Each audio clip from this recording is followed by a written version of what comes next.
오늘 우리에게 주시는 하나님의 말씀 요한계시록 2장 8절에서 11절의 말씀입니다.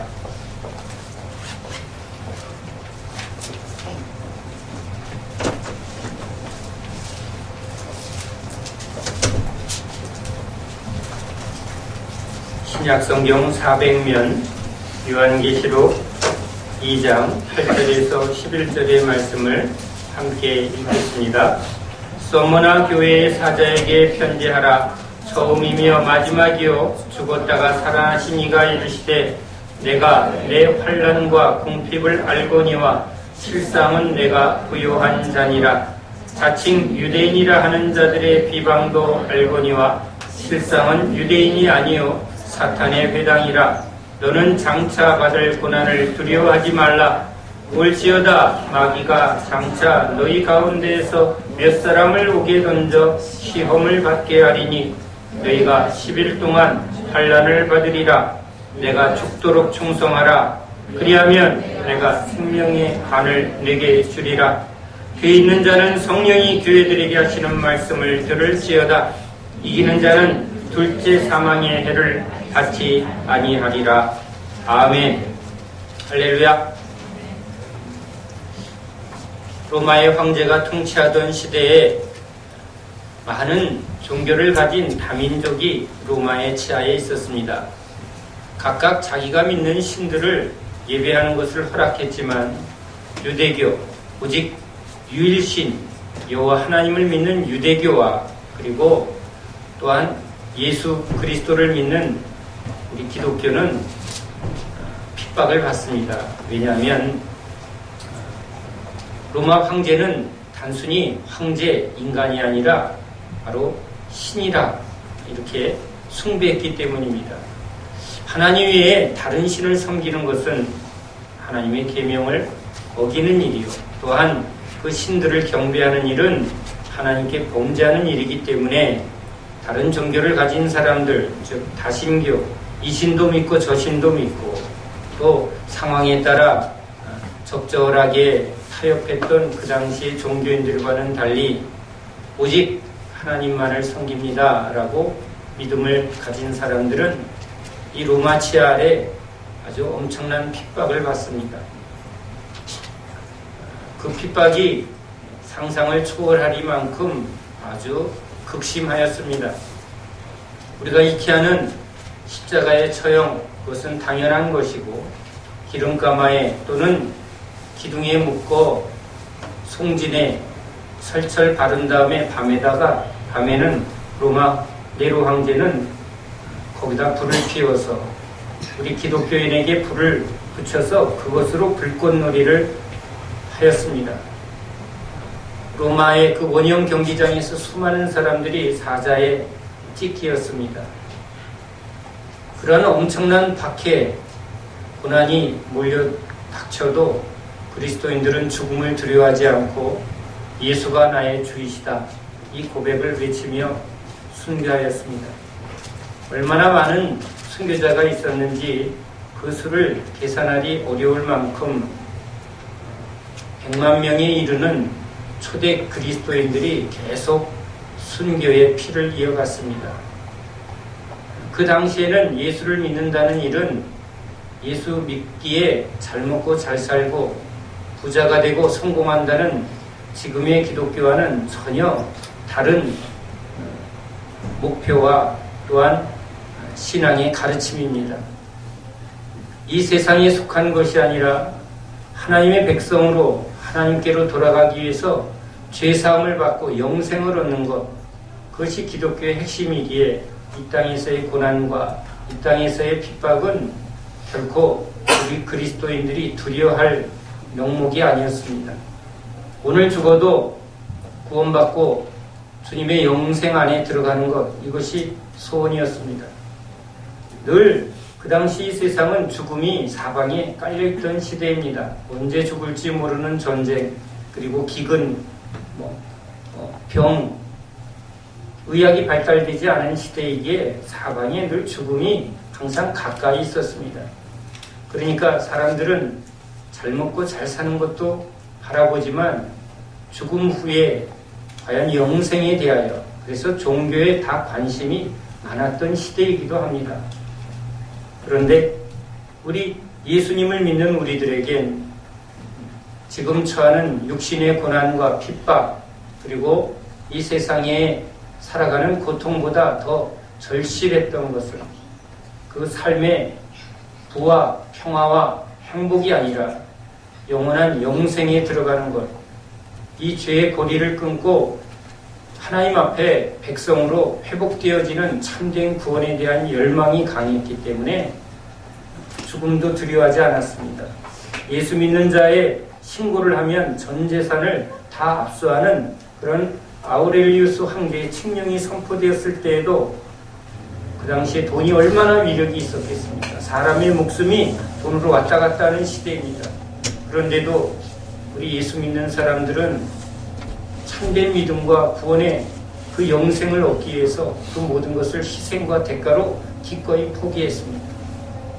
그 핍박 속에서 오히려 주님의 역사는 더 강하였고 믿는 자의 수는 더하여졌습니다.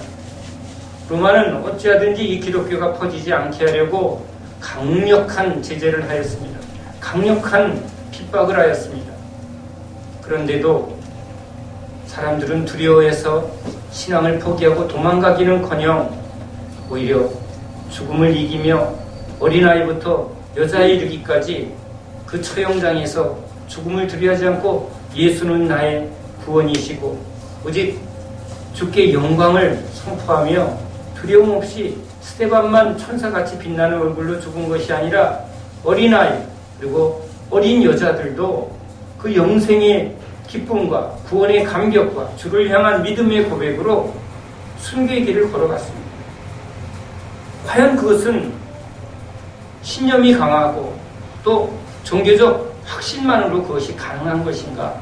다른 종교도 얼마나 충성을 강조하고 얼마나 믿음을 강조하지만 저 죽음 앞에, 저 엄청난 핍박 앞에 그 다른 종교와는 완전히 구별된 그러한 믿음의 모습을 보입니다. 그러나 그 핍박 속에서도 많은 사람들이 또한 변절하여 도망가기도 했습니다. 또 자기의 신앙을 포기한 사람도 상당히 많았습니다. 지금 우리가 읽은 이 서머나 교회, 이 아시아의 7교회에게 지금 편지가 보내졌지만 그것은 당시 아시아의 많은 교회 중에 예를 들면 우리 한국에 많은 교회가 있지만 서울과 부산으로 이어지는 이 중앙통로의 가장 대표적인 7교회에 지금 편지를 보내서 그 편지가 주변에 있는 아시아의 많은 교회에 이것이 회람되도록 편지가 보내졌습니다. 그런데 우리 계시록에 보면 7교회 중에 이 빌라델피아 교회와 그리고 이 서머나 교회가 하나님 앞에 칭찬을 받습니다. 남은 다른 교회에는 지금 많은 변절이 있고 또 문제가 있었습니다. 오늘도 우리 한국에도 많은 교회가 있지만 하나님 보실 때 충성된 교회가 있고 참 믿음으로 하나님의 이름을 높이는 교회가 있지만 세상의 손가락질뿐만 아니라 하나님도 그 믿음을 인정하지 않을 만큼 변질되고 타락한 교회가 있습니다. 그러기에 오늘 신년을 맞이해서 2015년도에 우리 생명주능교회 주님이 주시는 말씀은 충성된 믿음을 가진 교회로 일어서라고 저와 여러분에게 하나님이 말씀하셨습니다. 하나님, 2015년도에는 우리가 어떠한 목표를 가져야 하나요? 하고 기도하는 가운데 주님이 너무나 분명하게 죽도록 충성하라 라는 음성을 들려주셨습니다. 신자의 마땅한 고백이기도 하지만 충성된 믿음은 참으로 귀한 것입니다. 우리는 우리 역사 속에 이순신 장군의 명량이라는 최근의 영화를 통해서 그러한 어려움과 핍박과 많은 그러한 상황 속에서 죽도록 나라를 위해서 충성한 바로 이순신의 그리고 그의 충성된 군사들의 용맹한 모습을 우리가 영화를 통해서 보고 감동을 받습니다. 왜냐하면 이 시대에 나라를 위해서 충성돼야 할 공무원과 국가의 지도자들의 변절된 모습에 국민들이 많이 실망하였기에 저렇게 나라를 위해서 목숨을 내어 던지며 저렇게 충성된 믿음을 보인 그 이순신 장군의 모습은 이 시대의 지도자, 이 시대에 이 세상에 너무나 필요한 사람이라는 우리들의 소망이 그 영화 속에 담겨져 있는 것이죠. 우리의 교회에서도 충성된 사람이 일꾼이 되어야 합니다. 우리 직장에서도 충성된 사람이 있어야 그 회사가 잘 됩니다. 부부 사이에서도 서로의 관계 속에 충성된 관계가 있어야 합니다. 친구도 충성된 그런 관계가 있을 때 그 관계는 굳건해집니다. 충성, 군대에서 충성하고 인사하는 그런 충성의 의미도 있지만 우리 안에 서로의 믿음을 끝까지 변하지 않는 그러한 믿음을 충성이라고 말하는 것이죠. 페이스, 믿음과 페이스풀, 이 충성이라는 단어가 같은 믿음의 본질을 추구한다는 것입니다. 믿음으로 가득하다. 믿음이 변하지 않는다. 이것이 충성입니다. 우리는 우리 역사 속에 왕에게 충성된 충신이 있었고 또한 왕 앞에 충성된 믿음을 보이는 것처럼 머리를 조아렸던 사람이 이익 앞에서 뒤에서 변절하는 간신배의 모습을 우리는 드라마 속에서 역사 속에서 봅니다. 충성된 사람은 상황이 바뀌어도 자기 목에 칼이 들어오고 또 망한다 할지라도 한 번 맺은 군주에 대한 내 믿음은 끝까지라고 고백하는 사람이 충신의 모습이었습니다. 그러나 앞에서는 주군께 왕께 충성을 말하지만 뒤에서는 이속을 따지고 계산을 해서 변절하는 사람 간신이죠.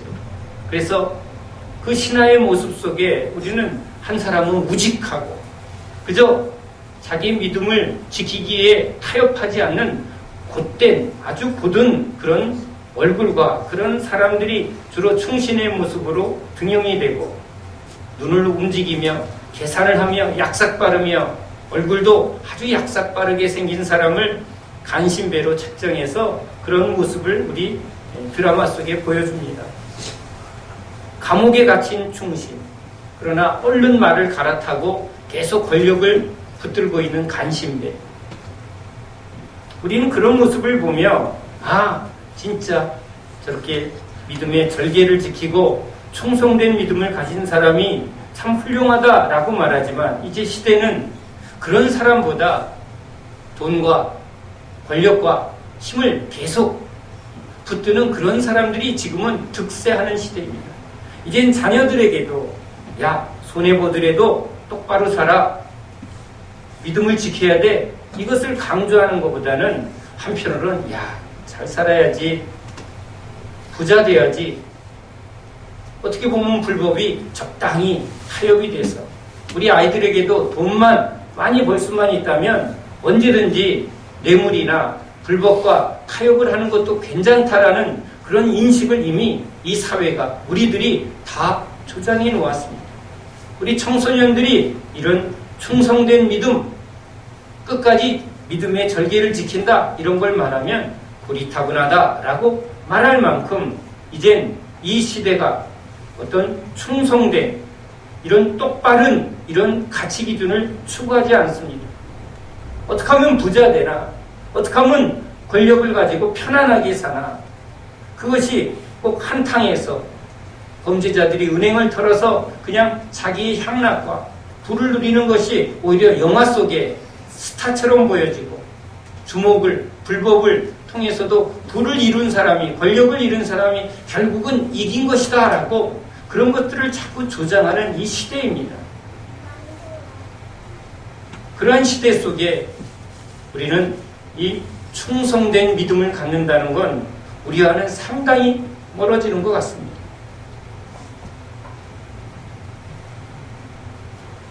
그러나 우리 예수 믿는 사람들은 이 시대의 정신을 따르지 않고 오직 예수님을 우리의 본으로 삼고 목표로 삼아서 하나님의 아들이시라도 아버지 앞에 충성된 믿음으로 순종하셨던 예수님을 우리는 본받고 따르며 또 그렇게 살기를 결단한 사람들입니다. 그러기에 예수 믿는 우리의 믿음 안에는 이 충성의 믿음이 있어야 됩니다. 그것이 구원의 믿음이라고 오늘 말합니다.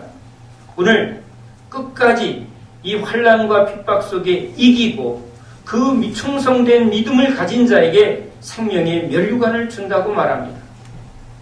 예수를 주로 시인만 하면 구원을 받습니다. 입으로 주여 하면 구원을 받는 게 구원이 아니라고 말합니다. 제가 신학교 다닐 때 한 교회에서 이 요한계시록에 대한 국내 여러 신학자들이 함께 모여서 다양하게 이 요한계시록을 강의하는 특별 프로그램이 있었습니다. 많은 목사님과 신학생들이 모여서 다양한 교수님의 가르침을 함께 배우던 그 시간 속에 강의가 끝나면 많은 목사님들이 교수님을 쫓아서 내려가면서 이렇게 외치고 궁금하여 묻습니다. 이 모든 교수님의 가르침은 정확하게 말합니다. 계시록의 목적은 이기는 자에게 주는 생명의 면류관을 약속한다는 것입니다. 끝까지 이기라는 것입니다.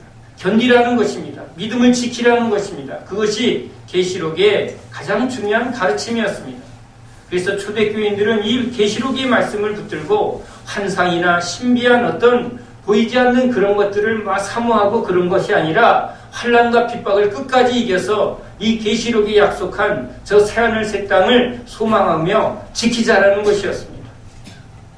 그런데 우리 교회에서 그냥 쉽게 구원을 선포하는 이런 교회 풍토 속에 이 계시록의 말씀은 이 환난을 이기는 자가 과연 몇 명이나 있을까? 어느 목사님이 절규하며 외칩니다. 이런 믿음을 가진 사람이 우리 교회는 한 명도 있을까 말까 한데 구원은 이렇게 이기는 자여야만 구원을 받는 것입니까? 라고 목사님이 절규하며 신학교 교수님한테 묻습니다. 당황하는 교수님, 왜? 구원론을 잘못 말하면 지금 교회 안에 커다란 풍파가 일어나죠. 교회는 이미 쉬운 구원을 선포해 놓았습니다. 누구나 다 믿기만 하면 구원을 받는다. 믿음을 너무나 단순하게 아멘 아멘 하면 여러분 다 구원받았습니다. 이렇게 선포해 놓았는데 성경은 이기는 자에게 면류관을 주리라. 이기는 자, 여기 어떤 믿음의 내용을 말합니까? 환난과 핍박과 궁핍과 그리고 순교까지도 각오한 죽도록 충성하는 믿음을 가진 사람이 구원을 얻으리라. 이렇게 성경은 말하고 있으니 이런 믿음이 어디 있나? 우리는 이 서머나 교회에 유명한 폴리갑 감독을 우리는 기억해야 합니다. 이 사람이 얼마나 신실하였는지 이 지역의 총독은 이 폴리갑을 존경했습니다. 그러나 로마의 황제의 명령에 거슬릴 수 없으니까 폴리갑에게 이렇게 요청을 합니다. 폴리갑이여, 난 당신을 존경합니다. 당신이 살아있었으면 좋겠습니다. 그러니까 제발 한마디만 그냥 한 번만 욕을 하라고. 그리고 당신이 믿는 그리스도를 한 번만 욕을 하면 내가 당신을 어떻게 하든지 살려낼 수 있다. 그리고 당신은 교회와 또 성도들을 보살펴야 되지 않느냐. 한 번만 부인하라. 그러나 폴리갑 주교는 담대하게 외칩니다. 내가 86년 동안 예수님을 섬겨왔으나 우리 예수님은 나를 위하여 죽기까지 피 흘리신 분이기에 나는 그분을 배신할 수 없다. 나는 그분을 모독할 수 없다 하고 그 화영장으로 걸어가서 기꺼이 믿음을 지키며 순교하였습니다. 이 폴리갑 주교의 순교는 또한 그 교회의 믿음의 본이 되었고 그 교회의 많은 성도들이 또한 믿음을 따라 순교하였습니다. 우리 한국에도 일제치하에서 일제천황에 대해서 머리를 숙이고 또 그쪽을 향해서 경배하라는 그 일제의 강압적인 그런 핍박 아래 너무나 많은 교회가, 너무나 많은 목사들이 거기에 타협하고 머리를 숙였습니다.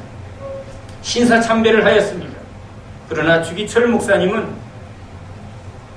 오직 하나님만을, 오직 예수님만을 그 믿음을 선포하였고 그 믿음대로 그런 충성되이 머리를 숙이지 않았습니다. 타협하지 않았습니다. 그러니 감옥에 끌려가고 손톱을 빼고 그 손톱에 그냥 가시못을 쳐서 온갖 고문 속에 결국은 순교하였습니다. 순교한 주기철 목사님의 교회에서는 순교자가 나왔지만 타협하고 머리 숙인 교회에서는 목사뿐만 아니라 누구도 순교자가 나오지 않았습니다. 그것이 우리 역사 속의 증거입니다. 오늘 이 시대에 우리가 믿음으로 주님 앞에 바로 충성된 믿음을 갖지 못하면 우리 교회는 변절되고 또한 우리 자녀들은 그것이 당연한 것처럼 거짓된 믿음으로 아이들이 자라나게 될 것입니다. 목사가 돈을 사랑하면 장로도 돈을 사랑하게 될 것입니다. 여러분도 돈을 사랑하면 여러분의 자녀들도 돈을 사랑하게 될 것입니다. 목사가 이기적이면 장로도 이기적이 되고 여러분이 이기적이 되면 여러분의 자녀들도 이기적이 될 것입니다. 그것이 믿음의 법칙입니다. 보고 배우는 것입니다. 인간은 영향받는 존재입니다. 흙으로 지었기에 어떻게 주무르냐에 따라서 만들어지는 게 인간의 존재입니다. 몸의 70%가 물이기 때문에 우리는 물처럼 영향을 받습니다. 빨간 것을 타면 빨간 물이 되고 파란 걸 타면 파란 물이 됩니다. 죄에 붙어 있으면 우리는 죄의 영향을 그대로 받습니다. 그러나 의로우신 주님을 붙들고 주님을 가까이 하고 주님을 믿고 따라가면 주님의 능력이, 주님의 은혜가 우리를 거룩하게 의롭게 바꿔주시는 줄로 믿습니다. 우리가 예수를 믿는 것은 단순히 이 땅에서 잘 먹고 잘 살기 위한 것이 아니라 예수님 그분의 형상으로 우리를 바꾸시려는 하나님의 구원의 초청 앞에 그렇습니다 주님, 우리는 세상에 속한 자가 아니고 우리는 죄를 따르는 사람이 아니고 하나님의 지으신 그 목적대로 형상대로 예수로 저렇게 바뀌길 원합니다. 주님처럼 살길 원합니다. 아버지 뜻대로 살길 원합니다. 이것이 예수를 믿는 우리의 목표가 되어야 합니다. 그러기에 핍박이 오고 가난이 온다 할지라도 그것이 우리를 무너뜨릴 수 없는 것입니다. 그것이 우리의 삶의 근거가 되어서는 안 되는 것이죠. 우리는 예수님을 본받아야 합니다. 그런데 우리에게 실제 이것은 정답이요 진리이지만 우리의 실체는 그런 믿음이 없다는 것입니다. 물론 세상 속에 의지가 강하고 또 자기 신념에 목숨을 거는 사람들이 있습니다. 그런 사람들은 참으로 세상이 무섭지 않은 강인한 의지를 가지고 있습니다. 그러면 그것이 주님이 말하는 믿음일까요? 아닙니다. 그 믿음은 자기의 의요, 자기 신념일 뿐입니다. 주님은 자기 신념과 자기의 강한 확신으로 구원을 받으라고 말하지 않습니다. 주님은 오히려 연약하고 무기력한 죄인들을 소경과 쩔뚝발이 안전뱅이들을 불러서 구원합니다. 안전뱅이야 너 왜 못 뛰니? 소경아 왜 못 보니? 귀머거리야 왜 못 듣니? 이렇게 말하지 않습니다. 그러한 죄인들이 우리를 죄에서 구원해달라. 우리를 보게 하고 우리를 듣게 하고 우리를 걷게 해달라. 죄의 종로로 타지 않고 의의 종로로 타게 해달라. 진리의 삶을 살게 해달라고 주님 앞에 나오는 사람들은 주님은 고치시고 회복해서 그 원하는 대로 이루어 주시는 분임을 믿으시기 바랍니다. 주님을 따르는 제자들을 우리는 그 모습 속에 우리의 모습이 보입니다. 자기의 필요를 따라 예수님을 따라갔습니다. 베드로는 의지가 강하고 또 신념이 강한 사람입니다. 다른 사람들은 다 부인할지라도 나는 결코 부인하지 않겠습니다. 꼭 군대에 가면 얼굴도 사각턱이고 신념으로 가득한 모습, 충성! 이러면 벌써 저 사람 진짜 신념 그리고 충성 이런 게 보이는 그런 스타일이겠지. 그러나 베드로는 자기를 믿었을 때 오히려 넘어지게 됩니다. 세상에서는 자기 신념과 믿음으로 살지만 그런 사람은 사단의 밥입니다. 사단이 그런 사람을 딱 붙들고 넘어뜨리면 여지없이 넘어집니다. 안 넘어지는 사람을 봤는데요? 아닙니다. 여러분, 사단이 그래 그대로 살아라. 네 믿음으로 살아라. 네 의지로 살아라. 그대로 내버려 둡니다. 그러나 우리 예수 믿는 사람들은 자기를 믿을 때 또 자기의 신념을 붙들 때 사단의 밥이 됩니다. 그래서 넘어뜨립니다. 베드로가 넘어져 봤습니다. 깨어져 봤습니다. 다 부인할지라도 나는 끝까지 충성할 수 있다고 자기를 믿었지만 베드로는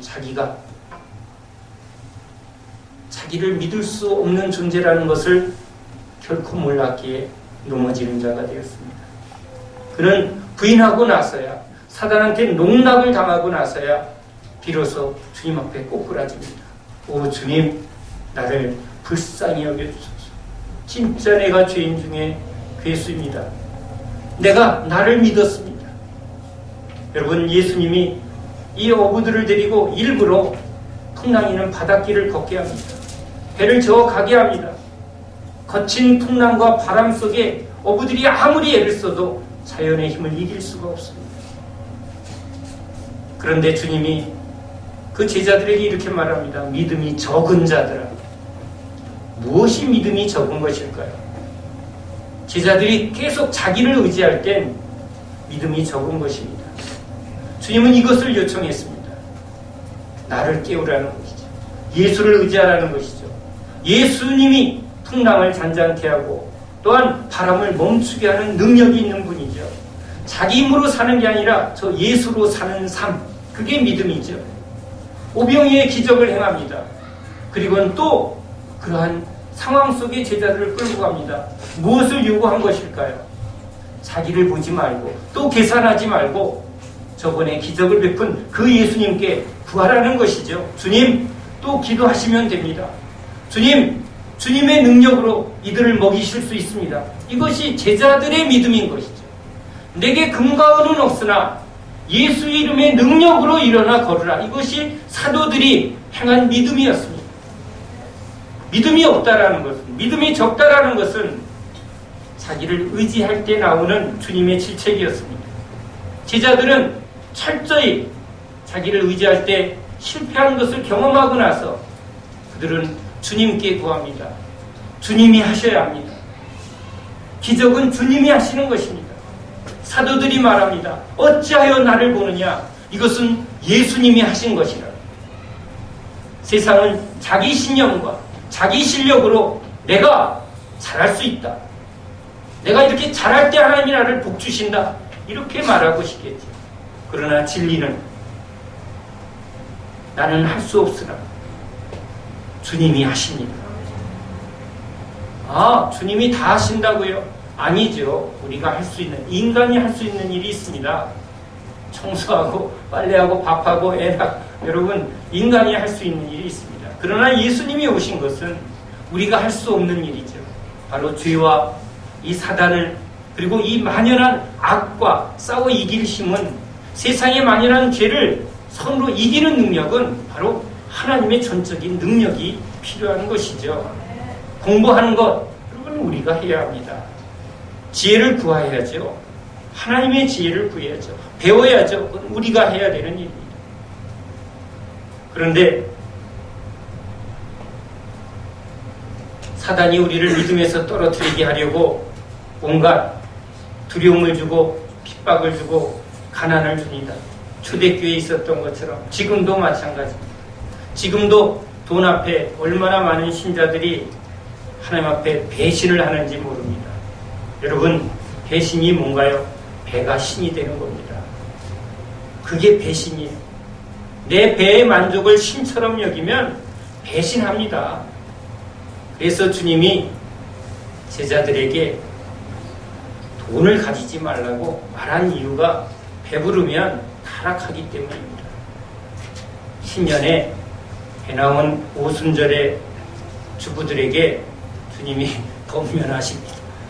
여러분, 배부름으로, 육신의 배부름으로 주 앞에 나서지 마시기 바랍니다. 겸손히 비우고 낮추고 또 근면하게 검소하게 그렇게 살기를 우리는 붙들어야 합니다. 이 세상 사람들처럼 등 따시고 배부른 것을 추구할 때 우리는 타락하게 됩니다. 충성, 한자를 보면 가운데 중자의 마음심이 충입니다. 우리 마음 중심에 예수님을 모시는 것이 충입니다. 성, 말씀 안에 이룰 성입니다. 말과 하나님의 말씀을 그대로 이루어가는 게 성입니다. 충성, 예수님을 내 마음에 모시고 예수님의 말씀대로 내가 순종하며 삽니다. 이게 충성이죠. 내 안에 여러분 주님이 가득해야 합니다. 내 안에 주님이 없으면 우리는 금방 넘어집니다. 금방 요동합니다. 근심, 염려, 걱정 우리의 전공입니다. 내가 하는 것이 아니라 내 마음대로 사는 게 아니라 주님으로 삽니다. 그래서 충성된 믿음의 사람들은 기도하는 사람입니다. 주님, 내 힘으로 할 수 없습니다. 여러분, 베드로가 3번 부인하고 난 후에 그는 이제 자기를 절대 신뢰하지 않습니다. 누구보다도 자기를 신뢰했던 베드로는 그 실패 이후에 주님 앞에 이제 닭을 교회의 제일 머리에 세워놓고 항상 그것을 바라보며 나를 믿으면 저렇게 부인한다는 것을 자기가 항상 각성했습니다. 우리도 이 십자가를 항상 바라보게 하는 것은 예수님이 날 위해서 피 흘리셨다. 맞습니다.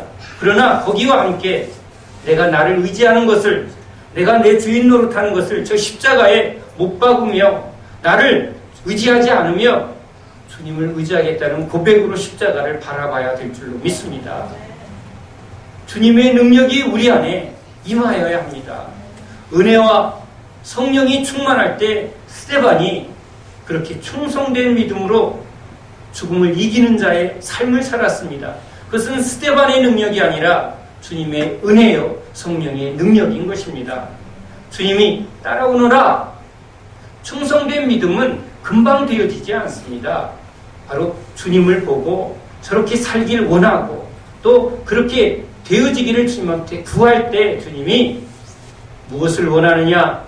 그 원하는 것에 응답하신 것처럼 주님, 내가 주님처럼 살길 원합니다. 내가 충성된 믿음으로 살길 원합니다.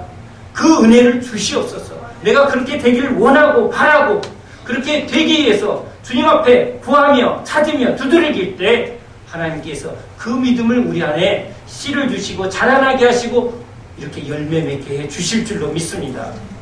베드로가 베드로 된 것은 바로 주님을 끝까지 따라가며 주님께 배우며 주님의 은혜를 구하며 주님을 닮아갈 때 그가 충성된 믿음의 사도가 되었습니다. 그런 부인했던 사람이었습니다. 그래서 날마다 그 싸움을 합니다. 자기 안에서 자기를 의지하려던 그 싸움을 날마다 했던 것이 이 사도들의 신앙인 것이죠. 여러분, 2015년도 시작이지만 우리는 충성이 시작이 되고 또 충성이 우리의 마침이 되어야 합니다. 충성으로 시작해서 충성으로 끝납니다.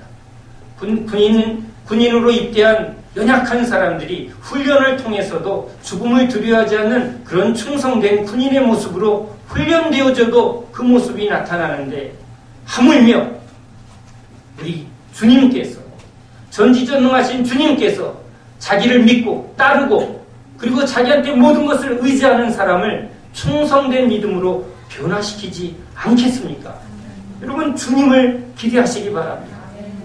사람들을 보고 실망하십시오. 실망하셔야 합니다. 사람들에겐 이 믿음이 없습니다. 목사님 왜 그러세요? 그런 말 하지 마세요. 당연합니다. 그러나 조 목사님 너무 믿음 좋으시네. 주님의 솜씨인 줄 믿습니다. 여러분의 아내가 왜 당신 왜 이래? 남편 보고 왜 이래? 이러지 마세요. 당연한 것입니다. 누구를 보고? 주님을 보고 기도하시기 바랍니다. 오 주님, 우리 남편이 충성된 나와의 약속을 끝까지 지키는, 그래서 딴 여자에게 절대 눈 안 파는 그런 충성된 일관된 믿음 주님이 주실 줄 믿습니다. 주님한테 구하셔야 합니다. 남편에겐 그게 없어요. 요즘 여자들도 더합니다. 여자들이요, 그거 드라마에 멋진 남자 보고 너 빼지 마 이렇게 해봐야 소용없습니다. 여러분 없을 때 너 빼고 있습니다. 그게 본질입니다. 다른 방법이 없습니다. 믿음은 주님이십니다. 주님만이 우리를 바꾸십니다. 여러분, 그래서 우리는 이렇게 주님 앞에 나와 있는 것입니다. 오, 주님, 우리에겐 그 능력이 없습니다. 소경의 눈을 뜨게 해주신 것처럼, 안전뱅이를 일어나 뛰게 하신 것처럼, 주님, 내가 믿음의 길을 끝까지 갈 수 있도록 나를 붙들어 주시옵소서.